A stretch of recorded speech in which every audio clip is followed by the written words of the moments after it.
In the 3 previous videos, we presented the project for an electricity backup project for a perishables business, with a continuous demand for refrigeration, aggravated by an excessively high grid voltage.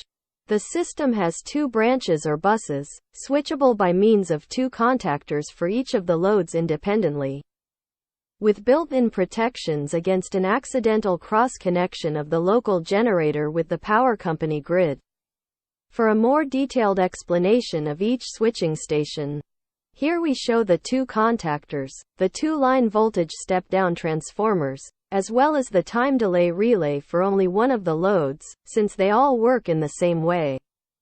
Suppose we have just installed the elements of each load station. Contactor RY1 will be off, so even though there is utility power, there will be no power being fed to the building. Now, we press the reset button. By doing this, the RY1 contactor latches, feeding power from power company, through the step-down transformers. Now suppose a blackout occurs. The RY1 contactor will be released, remaining off, until the network returns to normal. At this point in the project, you will have to start the generator manually. The generator must gain speed before it starts to produce a voltage output. The time delay relay for that first load to come on must be set to a minimum of 20 seconds. The maximum time delay will be according to the desired sequence for each load, spaced about 5 or 10 minutes from the previous one in the staggering.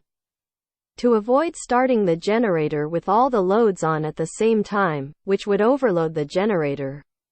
Whenever maintenance and repair of the generator is needed, the generator can be completely disconnected from the system by means of a 3-pole manual switch. With this switch off, the generator can be started or stopped, either when the grid is on or off. There are also 2 outlets, for 110 and 220 volts, in order to monitor performance of generator.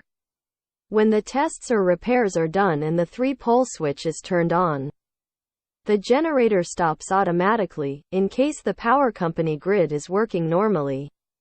This is achieved by means of an additional relay, RY3, which has its 220-volt alternating current coil connected to the power company bus, at L1 and L2, so its contacts come together and complete the stop button circuit, thus stopping the generator in case the power company is working normally and is feeding the building.